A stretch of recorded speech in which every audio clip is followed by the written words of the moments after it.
Hello दोस्तों, आप सभी के लिए मैं एक नया वीडियो लेकर के आए हैं। आप सभी को उम्मीद करता हूँ बेहतर और अच्छा लगेगा। ये बिहार पुलिस का हिंदी का क्लास का आज कुछ महत्वपूर्ण प्रश्न देखने जा रहे हैं। आप सभी इसे बेहतर तरीके से कहता है। हिंदी दिवस कब मनाया जाता है? हिंदी दिवस मनाया जाता है 14 सितंबर को मनाया जाता है। आधुनिक युग की मीरा किसे कहा जाता है? महादेवी वर्मा को कहा जाता है। हिंदी साहित्य का आलोचक इतिहास किसने लिखा है? डॉक्टर राजकुमार के द्वारा लिखी गई है। राम बोला बचपन में किसका नाम था? तो तुलसीदास का नाम था। यह तुलसीदास का नाम था। तुलसीदास का जन्म कब हुआ था? तुलसीदास का जन्म 1554 में हुआ था। आप कमेंट करके आंसर भी दे सकते हैं। आदिकाल का विरांग थाला कला किसने कहा था? तो पंडित रामचंद्र शुक्ला को कहा जाता है। हिंदी की उत्पत्ति अपभ्रंश में हुई है। इसे नाम से जाना जाता है शेर शायरी अपभ्रंश के द्वारा मानी जाती है। निम्नलिखित में कौन सा राष्ट्र कवि कहलाते हैं? राष्ट्र कवि कहते हैं मैथिली शरण गुप्त को कहते हैं। मैथिली शरण गुप्त को कहा जाता है। कहता आधुनिक युग की तुलसी किसे कहा जाता है? आधुनिक युग की तुलसी मैथिली शरण गुप्त को कहा जाता है। हिंदी साहित्य में किस कवि को कवियों का कवि कहा जाता है? तो हरिवंश राय बच्चन जी को कहे जाते हैं, जो अमिताभ बच्चन जी के पिताजी हैं। महात्मा गांधी हिंदी भाषा प्रचार के लिए किस संस्था की स्थापना किए हैं? तो यह स्थापना किए हैं राष्ट्र प्रचार समिति का स्थापना डी नंबर हो जाएगा। कहता है मानक हिंदी का तात्पर्य क्या है? मानक हिंदी का तात्पर्य क्या है? मानक हिंदी का तात्पर्य है आदर्श के रूप में हिंदी का स्वार्थ के रूप में स्वीकार्य रूप करना। कहता 8वीं विश्व हिंदी सम्मेलन जो विश्व में 2007 में यह हुआ था, कहाँ हुआ था? न्यूयॉर्क में हुआ था। हिंदी कवियों के छंद परिधि से मुक्त करने वाला था, उसका नाम क्या था? सूर्यकांत त्रिपाठी निराला। सूर्यकांत त्रिपाठी निराला, ये उसका आंसर सही हो जाएगा।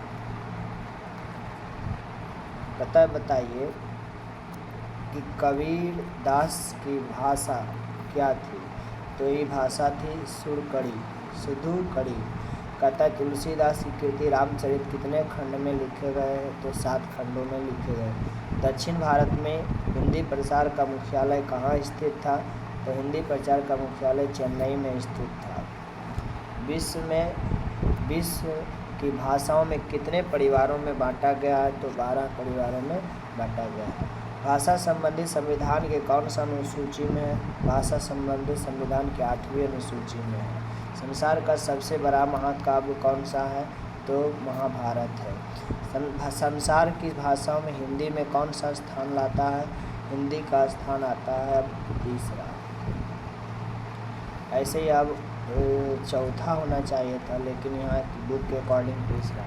कहता है हिंदी किस परिवार की भाषा का है? घोरपय। हिंदी प्राचीनतम रूप से मिलता है। हिंदी प्राचीनतम रूप से मिलता है, किससे मिलता है? तो ऋग्वेद में मिलता है। हिंदी साहित्य सम्मेलन का रचना कब हुई थी? हिंदी साहित्य की रचना का पहली प्रयास जो हुआ था 1910 में यह प्रयास हुआ था। 1910 में यह प्रयास। पहली बार समाचार पत्र हिंदी का पहला समाचार पत्र उदंत माटव था। निम्नलिखित में से कृत्रिम हिंदी किसे कहा जाता है? कृत्रिम हिंदी कहा जाता है रेखता को। निम्नलिखित में भाषाओं में हिंदी का एक शैली किसे कहा जाता है? तो उर्दू को कहा जाता है। कौन सी भाषा को? उर्दू भाषा को कहा जाता है। संस्कृत भाषा का प्रचलित सर्विट होता है, यह कौन सा? ऋग्वेद में होता है। भारतवर्ष में हिंदी किस वर्ग में रखेगा? यह राष्ट्रभाषा के रूप में रखा गया है। संविधान के 8वीं अनुसूची में कुल भाषाओं की संख्या कितनी है? तो 22।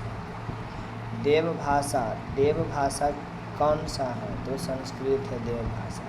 हिंदी भाषा का जन्म हुआ था पाली प्राकृत से। किससे हुआ? पाली प्राकृत से। हिंदी भाषा में कौन सा शब्द है? हिंदी कौन सा भाषा का शब्द है? तो यह फारसी भाषा का शब्द है। पंजाबी भाषा का जन्म अभ्रंश कहाँ से हुआ है? तो यह हुआ है 85 से। रामचरितमानस भाषा है, मैथिली भाषा है। 86 पद्मावत की भाषा क्या है? ये अवधी।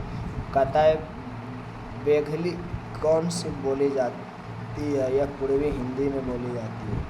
विभाषा किसे कह सकते हैं? तो हिंदी क्षेत्र का प्रमुख बोलियों को विभाषी कहा जाता है।